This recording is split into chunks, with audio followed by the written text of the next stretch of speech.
Quero vos saudar com a graça e a paz do nosso Senhor Jesus Cristo. E já pedi para vocês deixarem as vossas Bíblias abertas, aqueles que a têm, de forma impressa ou de maneira digital, na carta de Paulo aos Romanos, capítulo de número 5. E eu quero só situar mais ou menos como vai ser o andamento de hoje. Eu vou estar falando para os irmãos a respeito do tema justificados mediante a fé em Cristo Jesus. Vou estar utilizando o texto de Romanos 5 para falarmos a respeito. E a minha proposta, então, é compartilhar com os irmãos a partir do versículo 1 e 2, embora nós vamos ler o capítulo 5, do verso 1 ao 11, que a justificação é o fundamento de termos o acesso a Deus e a todas as bênçãos que são decorrentes daquilo que foi realizado por Jesus Cristo na cruz do Calvário, o seu sacrifício. E é por causa disso que hoje, então, nós podemos desfrutar da bondade, da graça e da bênção de Deus. Antes de lermos o texto, eu quero colocar algumas coisas para nós aqui, com a guisar de introdução, para que nós possamos, então, entender aquilo que Paulo está nos ensinando a partir da sua obra magna, a partir da sua obra mais importante, segundo dizem os historiadores e os biblistas. Bom, primeiro, meus irmãos, hoje, como eu disse, nós vamos estar olhando para este texto que ele é considerado como o opus magnum do apóstolo Paulo. O que é o opus magnum? Ou seja, a sua principal obra na literatura cristã. E Paulo, então, este livro, obviamente, é a carta dele aos Romanos, que já foi considerado por muitos como a cordilheira do Himalaia de toda a revelação bíblica, de tão importante que é este documento, este livro. Um livro que gerou um grande impacto na vida de muitos através dos séculos. É interessante notar aquilo que R.C. Sproul diz, que na introdução do seu comentário a esta carta, seu comentário expositivo, ele diz que, quando ele estava lendo o seu Novo Testamento grego, ele fez algumas anotações na borda deste Novo Testamento, e eu achei pertinente compartilhar para nós hoje. E as anotações diziam que tinha algumas datas que eram significativas e importantes para nós compreendermos como Romanos tem sido importante na igreja através dos séculos. A primeira data, ela acontece em 386 do Anno Domini, ou seja, da era cristã, da era comum, que é a última parte antes do século IV, onde vivia um jovem cujo pai era um pagão e a sua mãe era uma devota cristã piedosa. Este jovem, ele era dedicado, ele tinha dedicado a sua vida à imoralidade. Mas, um dia, quando ele estava andando em um jardim, aonde neste jardim havia um púlpito, e neste púlpito havia acorrentado um Novo Testamento. Então, ele vê algumas crianças brincando na grama e ele ouve a voz dessas crianças cantando um refrão dos seus jogos de infância. E aquela voz dizia, tole e lege, que significa pegue e leia. Então, este jovem, cujo nome era Aurélio Agostinho, tomou as Escrituras e caiu aberto na carta de Paulo aos Romanos, na seguinte passagem: e digo isto a vocês que conhecem o tempo, já a hora se desperta, é hora de despertar-se do sono, porque a nossa salvação está agora mais perto do que quando era no princípio. Vai alta a noite e o dia vem chegando. Deixemos, pois, as obras das trevas e revistamo-nos das armas da luz. Vivamos dignamente como em pleno dia, não em orgias ou em bebedeiras, não em imoralidades e em libertinagem, não em discórdias e ciúmes, mas revistam-se do Senhor Jesus Cristo e não façam nada que venha a satisfazer os desejos da carne. Esta foi a passagem que Aurélio Agostinho leu naquele momento, naquele instante. E ao ler estas palavras, o Espírito Santo perfurou as suas articulações e tendões, os ossos e a sua medula, indo até as profundezas da alma deste jovem. Pelo poder da palavra de Deus, este jovem, ele foi transformado, ele foi restaurado, ele foi convertido. E hoje muitos o conhecem como Agostinho de Hipona. Hoje muitos conhecem este homem, muitos estudam a respeito dele, não só cristãos, mas muitas universidades estudam a vida deste homem. Uma outra data que o Arci coloca para nós de suma importância acontece em 1515, quando um monge agostiniano estava preparando as suas aulas sobre a carta de Paulo aos Romanos, e ao estudar o primeiro capítulo desta epístola, ele se depara com algumas anotações num antigo manuscrito de Agostinho, onde estava a definição da justiça de Cristo como anotação. Agostinho anotou o seguinte, disse em sua anotação: quando Paulo fala da justiça de Deus em Romanos 1, não é a justiça pela qual o próprio Deus é justo, mas a justiça que ele dá gratuitamente àqueles que depositam a sua fé em Cristo. Que citação, que anotação maravilhosa. Então, ao estudar a carta aos Romanos, ele se deparou com o seguinte texto: porque a justiça de Deus se revela no Evangelho, como está escrito, o justo viverá pela fé. Romanos 1,17. Este homem era Martinho Lutero. Ele compreendeu o Evangelho de Cristo e as portas do paraíso se abriram para a sua vida. E ele entrou por ela completamente, totalmente. Foi a partir do ensino de Paulo sobre a doutrina da justificação pela fé que Lutero confrontou o mundo de sua época. E isso ficou conhecido como o momento da reforma. E a última data que Arci coloca para nós, de suma importância, se dá em 1783, aqui em Londres, na rua Aldersgate, quando um homem ouvia a leitura da introdução do comentário de Lutero aos Romanos, ele teve o seu coração estranhamente aquecido. Este era o momento da sua conversão autêntica. Quem é este homem? Este homem era John Wesley. Ele foi profundamente impactado, profundamente transformado pela leitura da introdução da carta de Paulo aos Romanos que Martinho Lutero tinha escrito em seu comentário. Que coisa extraordinária.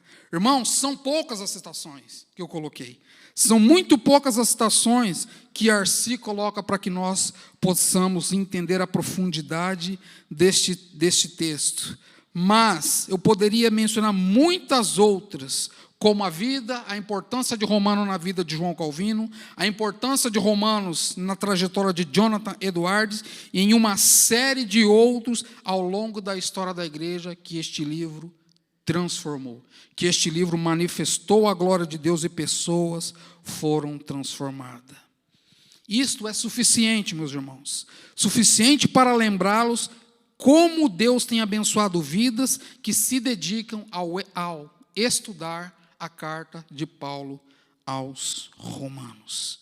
Então hoje nós vamos olhar para o capítulo 5 e vamos lê-lo dos versos 1 ao 11, que vai tratar acerca dos frutos da justificação na vida do crente. E aqui eu quero deixar já claro que nós não vamos expor dos versos 1 ao 11, porque o texto é bem extenso, mas vamos expor hoje dos versos 1 ao 2. Romanos capítulo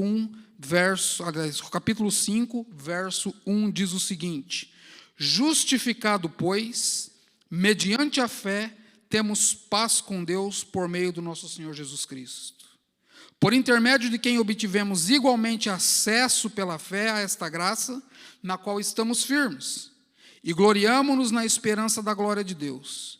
E não somente isto, mas também nos gloriamos nas próprias tribulações, sabendo que a tribulação produz perseverança, e a perseverança, experiência, e a experiência, esperança. Ora, a esperança não confunde, porque o amor de Deus é derramado em nossos corações, pelo Espírito Santo que nos foi outorgado.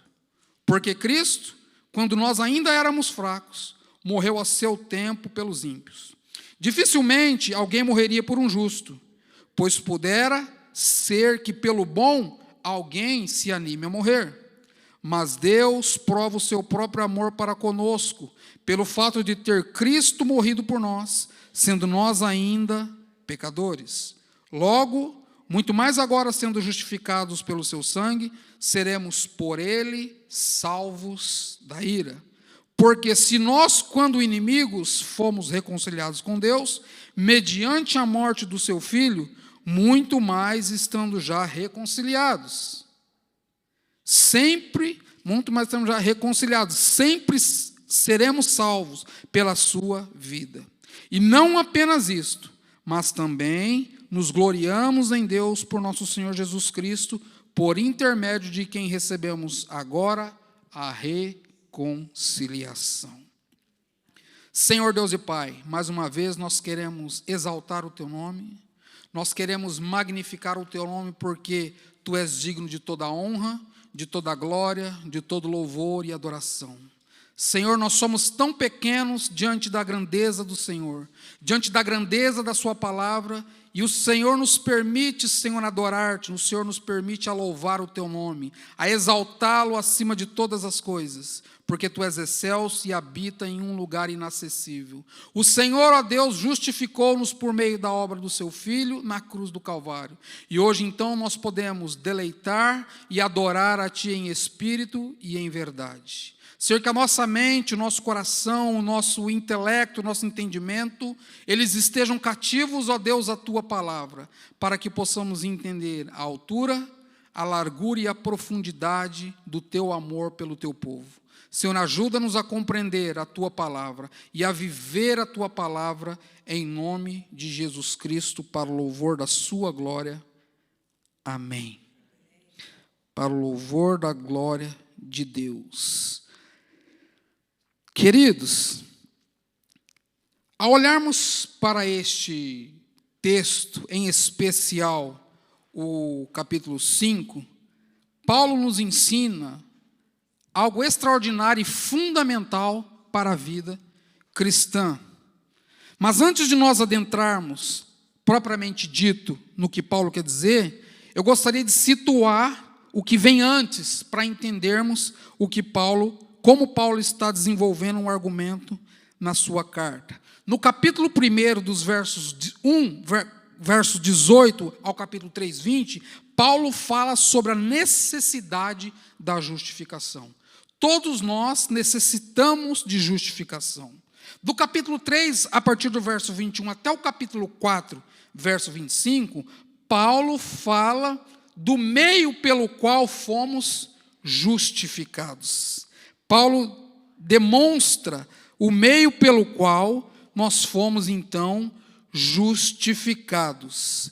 E no capítulo 5, que nós vamos discorrer, Paulo, então, descreve sobre os frutos desta justificação, ou, como diriam outros, a sua bem-aventurança e as consequências de ser bem-aventurados em Deus. É como se ele estivesse, então, dando maior ênfase ao que ele já tinha dito lá no capítulo 4, no verso de número 6, que diz o seguinte: bem-aventurado aquele a quem Deus atribui justiça, independente das obras.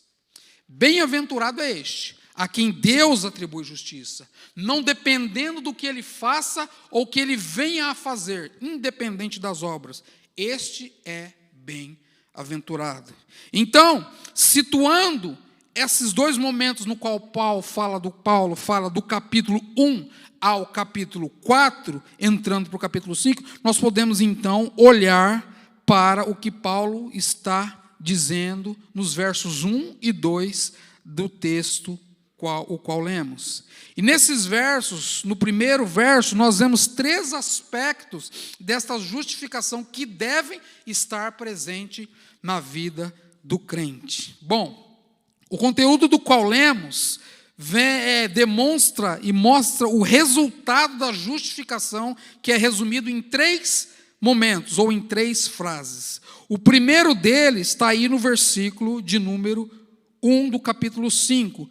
Temos paz com Deus por meio do nosso Senhor Jesus Cristo, no verso 1. Ainda no verso 1, o segundo aspecto que Paulo mostra é que nós obtivemos igualmente acesso pela fé a esta graça na qual agora estamos firmes. E em terceiro lugar, já entrando no verso 2, ele diz que nós devemos nos gloriar na esperança da glória de Deus. O versículo de número 2, a parte B do verso. Então, Paulo, ele demonstra que esses frutos devem estar na vida do crente. Que frutos são esses? Paz, graça e glória. Na vida de todo aquele que é lavado e remido, daquele que foi alcançado pelo Senhor Jesus Cristo, naquele que foi transformado por Jesus Cristo, ele tem paz, ele tem graça e ele tem glória. Temos paz com Deus e estamos firmes na graça e esperamos a glória de Deus a ser revelada plenamente em quem? Em Jesus Cristo. Jesus Cristo revela a glória de Deus através dos seus atos, através da manifestação da sua glória, através do seu caminhar, através dos seus ensinos. Ele revela plenamente a glória de Deus nele mesmo. E ao examinarmos o verso 1 e 2 mais de perto, vemos a evidência clara da relação com as três frases, ou os três tempos da nossa salvação. Essas três fases na qual acabamos de citar. E a ênfase aqui é a glória futura e a salvação final daqueles que continuam a ter paz com Deus por meio de Jesus Cristo. O meio de nós nos relacionarmos com Deus, obviamente, é a sua palavra, e através da sua palavra, a vida de Jesus Cristo. Este é o meio que o crente tem de ter relacionamento com Deus. Meus irmãos, não há como ter relacionamento com Deus sem dedicarmos tempo com a sua palavra. É impossível. Não dá. É como água e óleo não se mistura. Você pode tentar misturar esses dois líquidos, mas eles não se misturam. Se o crente não tiver relacionamento com a palavra de Deus, ele não tem relacionamento com Deus. E é impossível ele ter relacionamento com Deus. Não dá. É impossível. Paz com Deus é o efeito imediato da justificação. Quando somos justificados, então nós temos paz com Deus. E aqui nós devemos lembrar que nós éramos inimigos de Deus. Porém, agora fomos perdoados e resgatados da nossa antiga maneira de viver. Fomos resgatados da inimizade na qual tínhamos com Deus. Quando somos justificados, Deus nos resgata dessa inimizade que tínhamos, dessa inimizade na qual vivíamos. Então, o efeito da justificação ele é imediato, e a paz que acaba, ela elimina essa inimizade com Deus, é o que Paulo está dizendo. Veja bem, justificados, pois mediante a fé temos paz com Deus por meio de Jesus Cristo.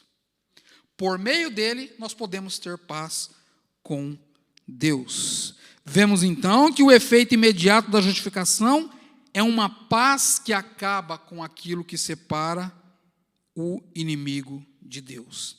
Em segundo lugar, o texto diz que a esta graça na qual estamos firmes. Que graça é essa? A graça de vivermos em Cristo, por Cristo e com Cristo para a glória de Cristo.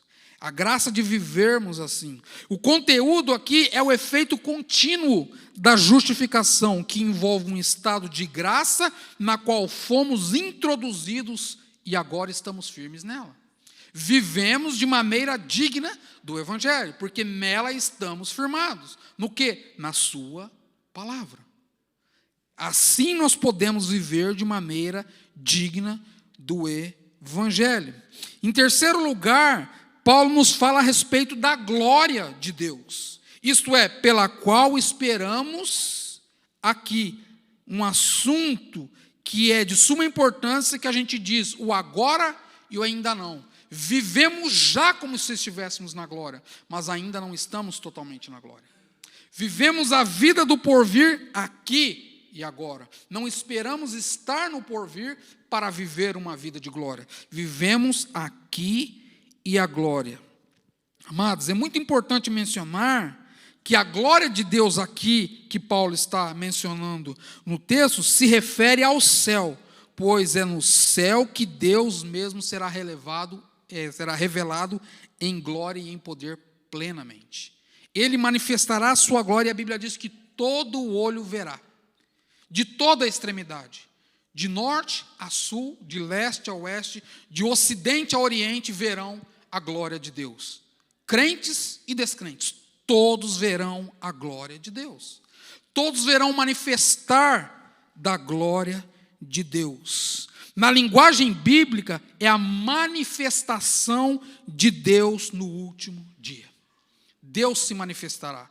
O homem queira ou não, Deus se manifestará. E a Bíblia diz que quando isso acontecer, todo joelho se dobrará. E toda língua confessará que Jesus Cristo é o Senhor da glória. Jesus Cristo é o Senhor da glória. Tudo isso, meus irmãos, será possível decorrente da nossa justificação. Nós entenderemos isso decorrente da justificação. No que diz respeito à justificação, devemos notar que a justificação, ela é um ato declaratório de Deus. Deus declara que em Cristo nós somos justificados. Meus irmãos, não é um processo, como o processo de santificação, que começa e ele é progressivo. Não. Justificação é um ato declaratório de Deus. É um ato legal de Deus, é um ato forense, é um ato judicial, é um ato no qual Deus declara, sob a base da justiça de Cristo, que aqueles que Ele chamou são justificados. É uma declaração de Deus, que aqueles que Ele chamou são justificados. E esta base da justiça de Cristo, ela cumpre as demandas que a lei exigia, e ali, quando Cristo ele se entrega na cruz do Calvário, essas demandas da lei são satisfeitas e Deus limpa o pecador, por causa da justiça de Cristo. A justiça de Cristo faz com que aquilo que separava aqueles que Deus chamou dele são atraídos e são, então, transformados.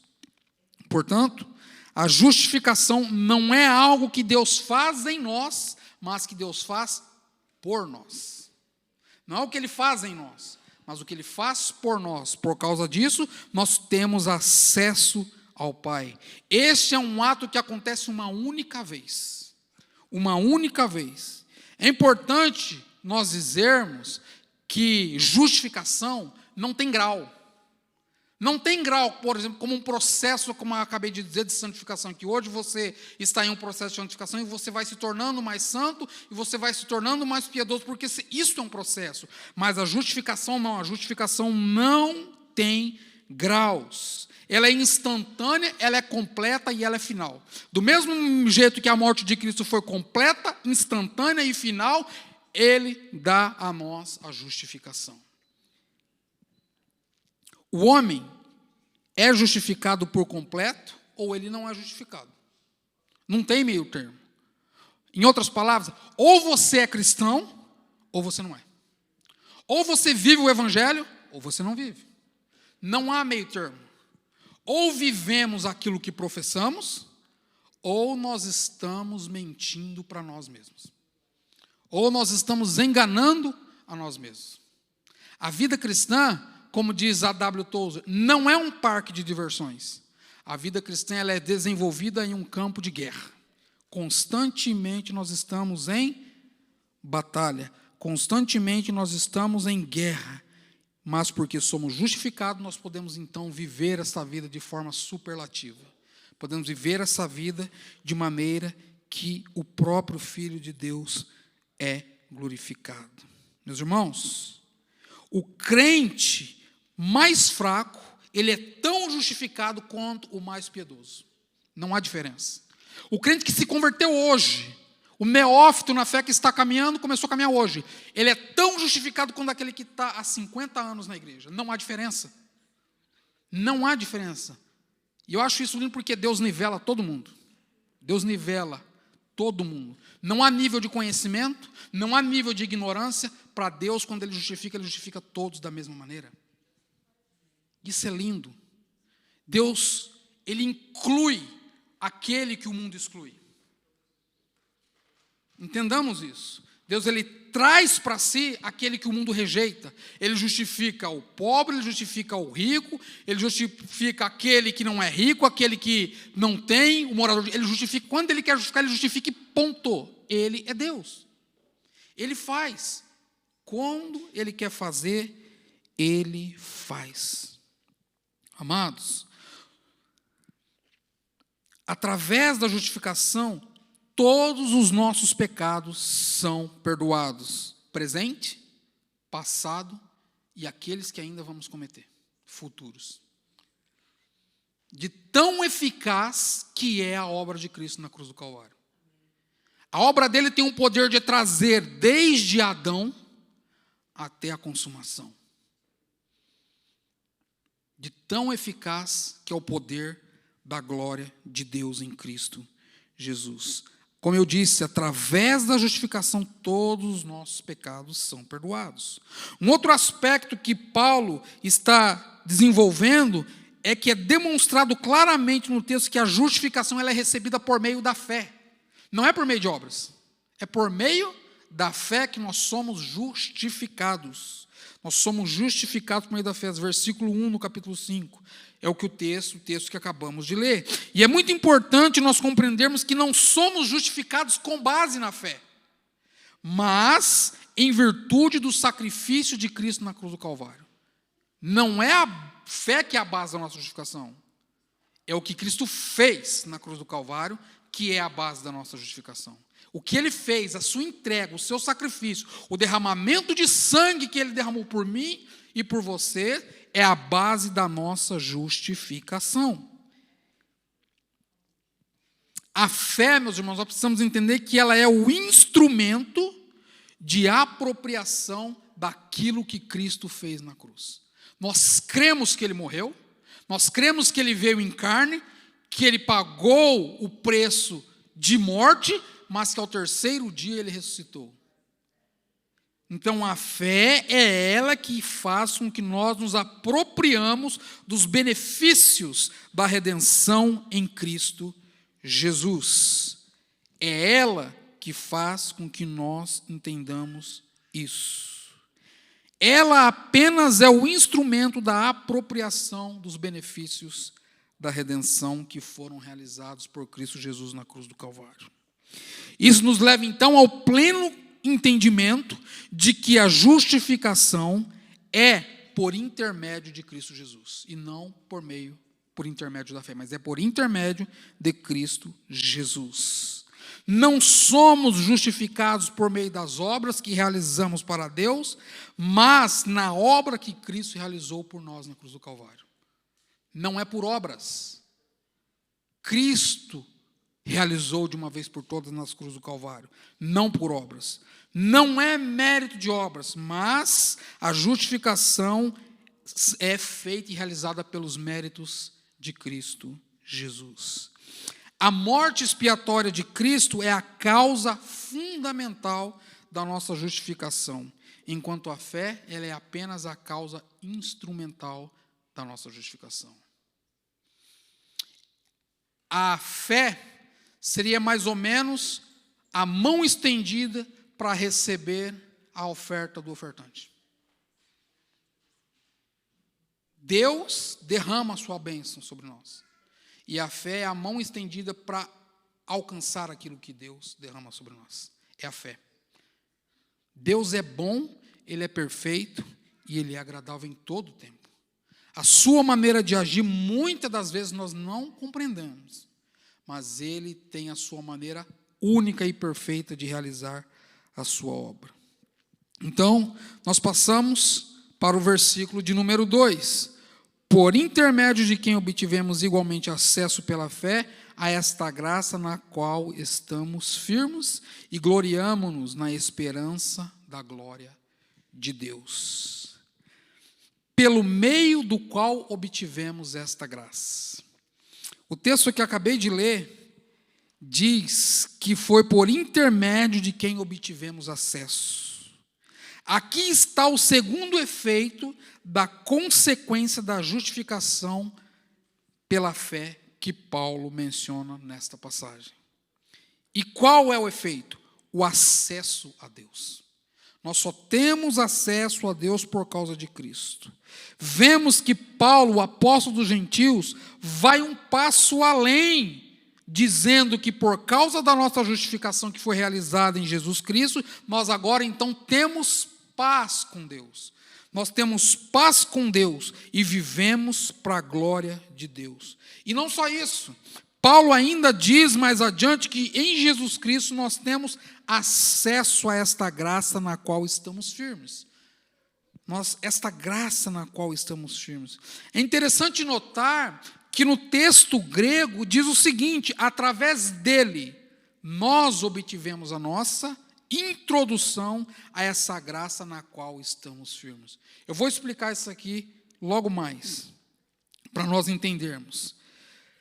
Aqui vemos um termo bem conhecido dos cristãos. Quem nunca ouviu falar da graça? Quem nunca ouviu falar desse termo que é tão constante no Novo Testamento, em especial nas cartas paulinas? Mas o que é graça? O que significa? Aí eu quero trazer à vossa memória que graça é um favor que recebemos gratuitamente e imerecidamente de Deus. Ou seja, o seu amor incondicional e espontâneo no qual agora somos, no qual nós não somos dignos.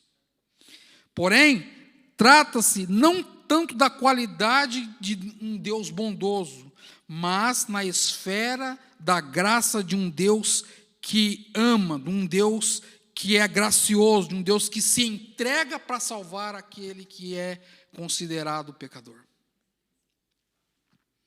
É uma posição privilegiada que nós recebemos e que Deus concedeu a nós.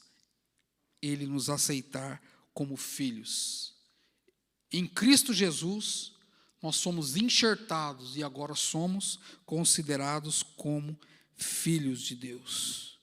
No texto que estamos vendo do verso 2, vemos que são utilizados dois verbos em relação a esta graça, denotando respectivamente o fato de termos entrado e agora estarmos permanente nesta graça. O primeiro verbo é o seguinte: obtivemos acesso a esta graça. Nós obtivemos.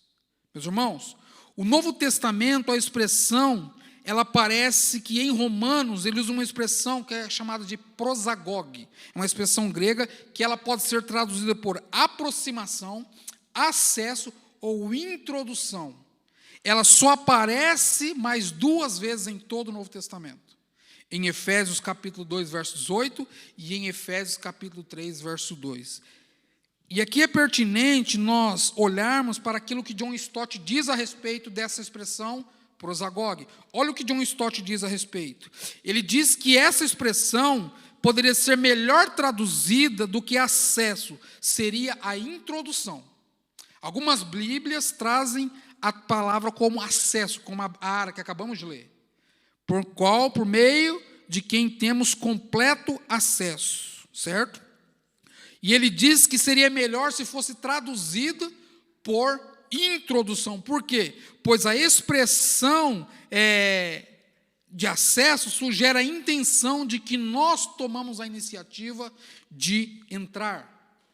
Já a expressão introdução diz respeito ao reconhecimento da incapacidade de entrar e, portanto, a necessidade de que alguém tem que nos introduzir. Por isso, a introdução seria mais aceito no contexto do que Paulo está dizendo. Porque nós precisamos que Cristo nos leve até o Pai, que Cristo nos dê essa introdução ao Pai. Isso caberia bem na cultura inglesa, porque só vai introduzir uma pessoa para você, mas não é comum a gente falar isso em português. Quando você vai conhecer uma pessoa nova, você simplesmente vai te apresentar. Mas aqui não, eu vou te introduzir, me introduza. Porque tem mais sentido.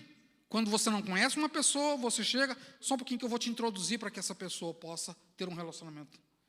Então tem mais sentido. E aqui ele está completamente certo do que ele diz que seria melhor se fosse utilizado a tradução de introdução. A segunda expressão verbal é agora estamos firmes. Agora nós estamos firmes por causa da justificação que recebemos. Porque somos justificados, então nós temos firmeza no Evangelho.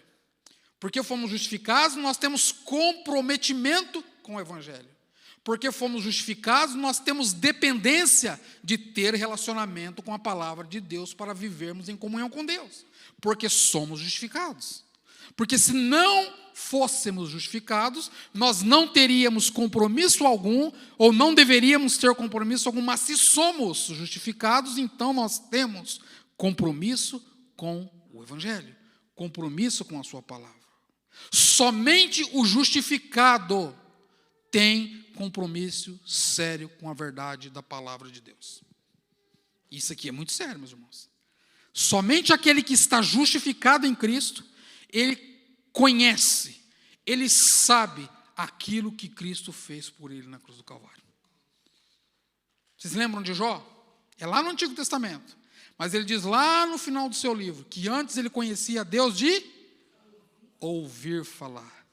Mas depois, ele conhece a Deus de andar junto com ele. É mais ou menos isso aqui, em outras palavras. Ou você conhece a Deus, meu irmão, ou você não conhece. E isso é maravilhoso no Evangelho. Não é para mim, não é para você, é para todo mundo. Ou nós conhecemos, ou nós não conhecemos. Ou vivemos, ou não vivemos esta vida de servos. Amados, os santos têm o privilégio de viver no templo e no palácio, no que diz respeito a essa introdução, no que diz respeito a essa colocação para que você possa ser introduzido a ter um relacionamento com o outro. Veja bem, por que nós temos esse privilégio de estar no templo e no palácio? A nossa relação com Deus deve refletir os frutos da justificação, pois eles têm a relação com Deus no passado, no presente e no futuro. No passado porque fomos transformados, no presente porque vivemos com Ele, no futuro porque vamos glorificar Ele eternamente. Assim é a vida do crente, e deve ser a vida do crente. Nós temos paz com Deus por causa do perdão que recebemos no passado. Agora estamos firmes na graça por causa do que Cristo fez, dando-nos um privilégio, um presente de sermos aceitos por Deus. E desta forma nós gloriamos na esperança da glória de Deus, a expectativa da sua vinda futura, ou seja, a sua segunda vinda. Nós ansiamos, nós temos expectativa de que isso vai acontecer, de que isso está às portas para acontecer. Essa é a expectativa do justificado, essa é a expectativa daquele que está em Deus.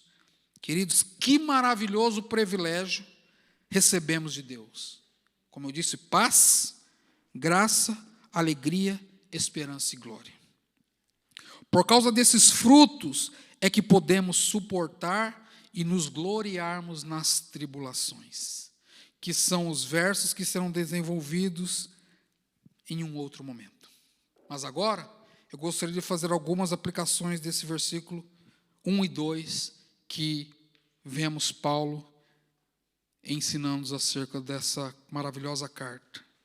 Vemos claramente nesse texto que lemos que a justificação, meus irmãos, ela é a raiz de todas as demais bênçãos neste mundo e no mundo vindouro.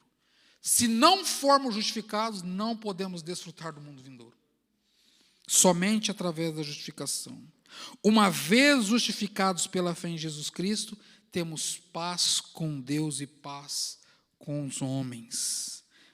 Temos paz com Deus, a paz de Deus e logo a paz com os homens. Garantimos o nosso acesso ao seu favor individualmente e também como igreja. E então desfrutamos da grande alegria, da expectativa da sua segunda vinda. A primeira aplicação é: a justificação é a raiz do seu relacionamento com Deus. É a primeira aplicação. A segunda aplicação é que em Cristo garantimos o nosso acesso ao seu favor, como igreja e individualmente no relacionamento com o Pai. Então nós desfrutamos dessa alegria que Ele virá para buscar a sua igreja. Assim, ser justificado é ser declarado justo por Deus mediante a fé em Cristo Jesus. Conforme Augusto Nicodemos, é aí que acontece, ele diz que é aí que acontece o privilégio de viver aquilo que Deus está fazendo pelo seu povo. Todas as bênçãos vêm a partir daí, a partir de sermos justificados. Mesmo que sejam tribulações, mesmo que sejam momentos difíceis da nossa vida, nós temos a condição de vivermos, inclusive nesses momentos difíceis, para a glória de Deus. Inclusive nos momentos difíceis, para a glória de Deus. A justificação é a base de tudo. Por isso devemos fazer o mais importante, a mais importante das perguntas. Estamos justificados? Esta é a mais importante das perguntas que deve ser feita. Estamos nós justificados? Você sabe do seu relacionamento com Deus. Eu sei do meu relacionamento com Deus. Eu não posso julgar o seu relacionamento com Deus. Mas você pode. Eu não posso julgar a sua vida. Eu posso julgar a minha vida. A sua vida, quem deve julgar diante do espelho é você mesmo.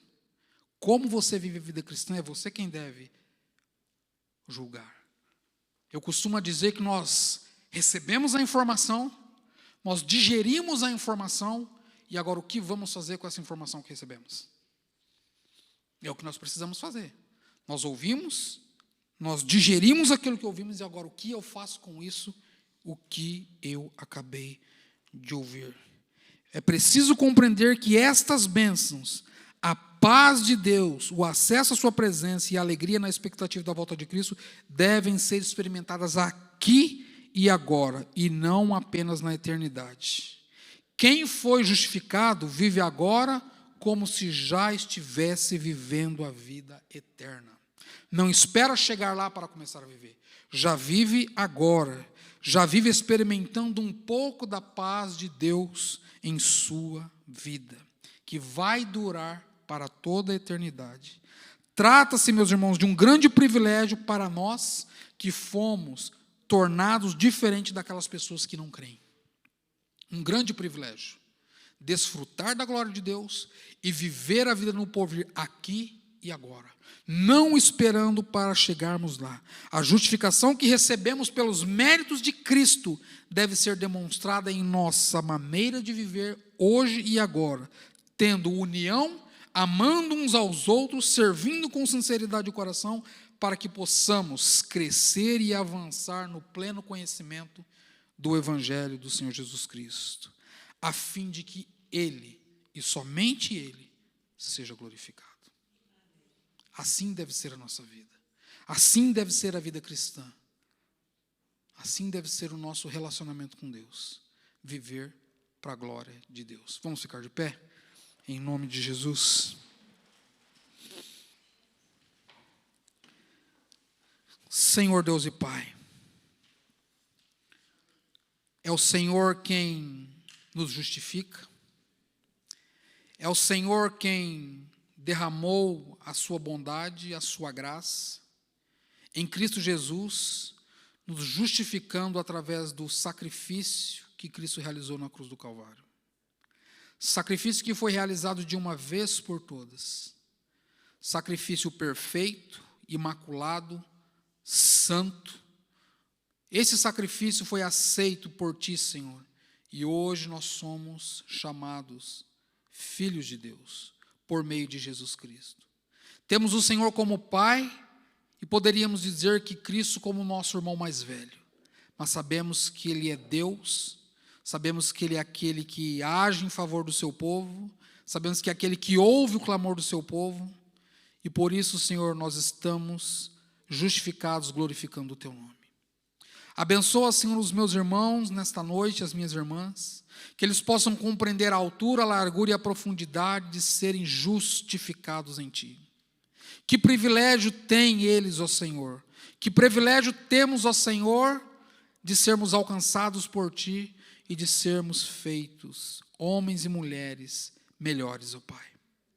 Abençoe a nossa vida, abençoe o nosso caminhar, o nosso dia a dia, a nossa semana que se inicia, para que as nossas ações, ó Pai, demonstrem a glória de Deus. Para que as nossas ações de homens e mulheres, adolescentes, crianças, cheios da graça de Deus, possam entender a maravilha da justificação que foi realizada em Cristo Jesus. E que possamos viver de maneira a não envergonhar o Teu Evangelho, mas sermos luz aonde quer que estivermos, sermos voz que clama no deserto, para que pessoas, para que aqueles que o Senhor chamar, sejam alcançados por meio da exposição da Sua palavra. Abençoe a cada um, Senhor, segundo a Tua graça, segundo a Sua vontade, segundo o Seu poder. Nós oramos e Te agradecemos por aquilo que Paulo nos ensinou através da sua carta. Em nome de Jesus Cristo, para o louvor da Sua glória, Pai. Amém. Deus abençoe, irmãos.